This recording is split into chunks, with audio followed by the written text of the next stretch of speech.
আসসালামু আলাইকুম, স্বাগতম জানাচ্ছি বিবিসি নিউজ আন্তর্জাতিক সংবাদে। শুরুতেই সংবাদ শিরোনাম, এরপর বিস্তারিত। ইরানের ক্ষেপণাস্ত্রের নাগালে আমেরিকার কোন ঘাঁটিতে কত সৈন্য আছে? ট্রাম্পের আরোপিত শুল্ক অবৈধ ঘোষণা করল মার্কিন সুপ্রিম কোর্ট। ইউনেস্কোতে মাতৃভাষা দিবস পালন, বাংলাদেশের নেতৃত্বে বৈশ্বিক উদ্যোগ ঘোষণা। প্যারাগুয়ের প্রেসিডেন্টকে ট্রাম্প বললেন, আপনি সুদর্শন পুরুষ, কিন্তু আমার পছন্দ নারী। দর্শক, এতক্ষণ শুনছিলেন সংবাদ শিরোনাম। এখন বিস্তারিত। আপনি যদি ইসরায়েলের ধ্বংস চান এবং মুসলিমদের পাশে থাকেন, তাহলে ভিডিওতে লাইক করে চ্যানেলটি অবশ্যই সাবস্ক্রাইব করে দিবেন এবং আপনার মূল্যবান মতামত অবশ্যই কমেন্টে লিখে জানিয়ে দিবেন। এখন বিস্তারিত।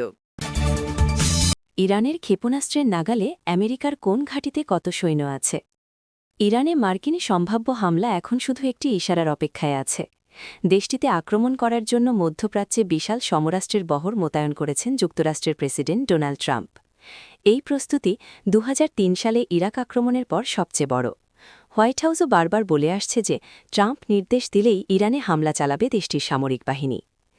এর মধ্যে একটি প্রশ্ন বেশ বড় করে দেখা দিয়েছে যে ইসলামী প্রজাতন্ত্রের সঙ্গে দীর্ঘমেয়াদে যুদ্ধ করার জন্য ইরানের আশপাশে যুক্তরাষ্ট্রের কী পরিমাণ সেনা মোতায়েন করা আছে, তাদের শক্তিই বা কতটুকু, আবার তারা কি আদৌ ইরানের ক্ষেপণাস্ত্রের নাগালের বাইরে আছে?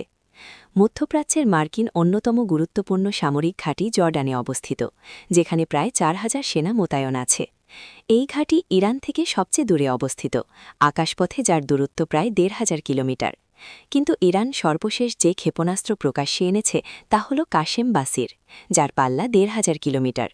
ইতোমধ্যে এই ব্যালিস্টিক ক্ষেপণাস্ত্র দিয়ে গত বছরের জুনের ১২ দিনের যুদ্ধে ইসরায়েলে সফলভাবে হামলা চালিয়ে এর সক্ষমতা পরীক্ষা করে নিয়েছে তেহরান। এছাড়া খুররাম শহর ৪ ক্ষেপণাস্ত্র প্রায় একই পাল্লার, যা জর্ডান পার হয়ে ইসরায়েলে আঘাত হানতে সক্ষম বলে ইতোমধ্যে প্রমাণ হয়েছে। এরই বাইরে ইরানের কাছে ১০,০০০ কিলোমিটার পাল্লার ক্ষেপণাস্ত্র আছে বলে বারবার হুমকি দিয়ে আসছে দেশটি। এই দাবি সত্য না হলেও জর্ডানের ঘাঁটি ইরানি ক্ষেপণাস্ত্রের নাগালের বাইরে নয়। এ কারণে ইরান বরাবরই বলে আসছে যে আমেরিকা আগ্রাসন চালালে মধ্যপ্রাচ্যে মার্কিন কোনো ঘাঁটি অক্ষত থাকবে না। মধ্যপ্রাচ্যে মার্কিন কোন ঘাঁটিতে কত সৈন্য আছে? ওয়াশিংটন কঠোর বাগাড়ম্বরপূর্ণ বক্তব্য ও ইরানের বিরুদ্ধে হামলার হুমকি দিচ্ছে। তেহরান সেই সঙ্গে এর কিছু মিত্রগোষ্ঠী পাল্টা হুমকি দিয়েছে যে কোনো হামলার ঘটনায় এই অঞ্চলের মার্কিন ঘাঁটিগুলোতে প্রতিশোধমূলক হামলা চালাবে। ট্রাম্পের আরোপিত শুল্ক অবৈধ ঘোষণা করল মার্কিন সুপ্রিম কোর্ট। মার্কিন প্রেসিডেন্ট ডোনাল্ড ট্রাম্পের বিশ্বব্যাপী শুল্ক আরোপকে অবৈধ বলেছে দেশটির সুপ্রিম কোর্ট। শুক্রবার ২০ ফেব্রুয়ারি দেশটির সর্বোচ্চ আদালতের এক আদেশে বলা হয়, বিশ্বজুড়ে একতরফাভাবে ব্যাপক শুল্ক আরোপ করার মাধ্যমে ট্রাম্প ফেডারাল আইন লঙ্ঘন করেছেন। এটি হোয়াইট হাউসের জন্য একটি বড় ধরনের পরাজয়, কারণ বিষয়টি প্রেসিডেন্টের পররাষ্ট্রনীতি ও অর্থনৈতিক পরিকল্পনার মূল কেন্দ্রে ছিল। একই সঙ্গে ট্রাম্প প্রশাসনের জন্য এটি সম্ভবত রক্ষণশীল সুপ্রিম কোর্টের কাছে সবচেয়ে গুরুত্বপূর্ণ হার। অথচ গত বছর এই একই আদালত অভিবাসন, স্বাধীন সংস্থার প্রধানদের বরখাস্ত করা এবং সরকারি ব্যয় হ্রাসের মতো ধারাবাহিক জরুরি আদেশগুলোতে বারবার প্রেসিডেন্ট ট্রাম্পের পক্ষ নিয়েছিল। আদালতের বিচারকদের সংখ্যাগরিষ্ঠের মতামত, যার অনুপাত ৬-৩, লিখে প্রধান বিচারপতি জন রবার্টস বলেন, এই শুল্ক আরোপ আইনের সীমা লঙ্ঘন করেছে। তবে ইতোমধ্যে সংগৃহীত $১৩০ বিলিয়ন বেশি শুল্কের বিষয়ে সিদ্ধান্ত কী হবে সে বিষয়ে আদালত কিছু বলেনি। আদালতের পক্ষে রবার্টস লিখেছেন, প্রেসিডেন্ট ট্রাম্প একতরফাভাবে অসীম পরিমাণ, মেয়াদ এবং পরিধির শুল্ক আরোপের অসাধারণ ক্ষমতা দাবি করেন। এই দাবি করা ক্ষমতার ব্যাপ্তি, ইতিহাস এবং সাংবিধানিক প্রেক্ষাপটের আলোকে তাকে অবশ্যই এটি প্রয়োগ করার জন্য কংগ্রেসের স্পষ্ট অনুমোদন দেখাতে হবে। আদালত জানায়, ট্রাম্প যে জরুরি ক্ষমতার উপর নির্ভর করার চেষ্টা করেছিলেন তা পর্যাপ্ত নয়।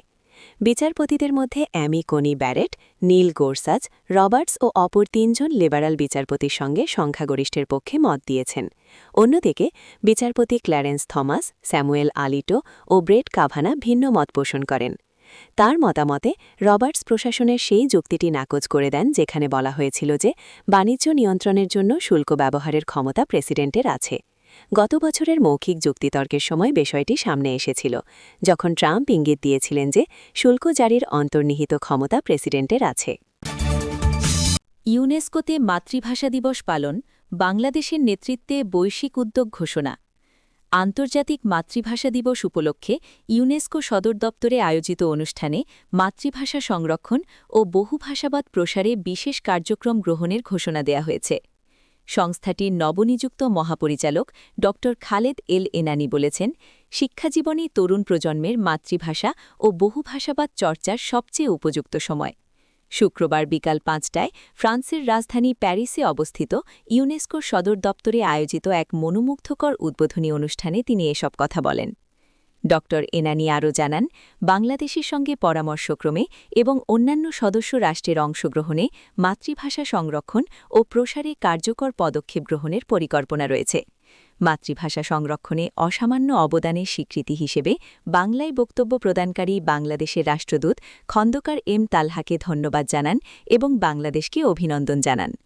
উদ্বোধনী অনুষ্ঠানে প্রথমবারের মতো ইউনেস্কো সাধারণ পরিষদের সভাপতি, নির্বাহী পর্ষদের চেয়ারম্যান এবং মহাপরিচালক একই সঙ্গে উপস্থিত ছিলেন, যা আয়োজনের গুরুত্বকে আরও বাড়িয়ে দিয়েছে। রাষ্ট্রদূত খন্দকার এম তালহা স্বাগত বক্তব্যে বলেন, টেকসই উন্নয়ন নিশ্চিত করতে হলে ইউনেস্কোর কার্যক্রম বিশ্বের মানুষের কাছে তাদের নিজ নিজ ভাষায় পৌঁছানো জরুরি। তিনি মাতৃভাষা সংরক্ষণে শক্তিশালী কর্মপরিকল্পনা গ্রহণ ও তরুণদের সম্পৃক্ত হওয়ার আহ্বান জানান।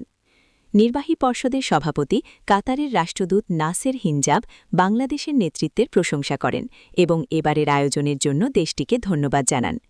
অনুষ্ঠানের প্রথম পর্বে শান্তি ও টেকসই উন্নয়নে ভাষার ভূমিকা শীর্ষক আলোচনায় তানজানিয়ার সংস্কৃতি বিষয়ক মন্ত্রী, পূর্ব তিমুরের শিক্ষামন্ত্রী, দক্ষিণ আমেরিকার ইনকা সম্প্রদায়ের কেচুয়া ভাষাবিদ ও শিক্ষার্থীরা অংশ নেন।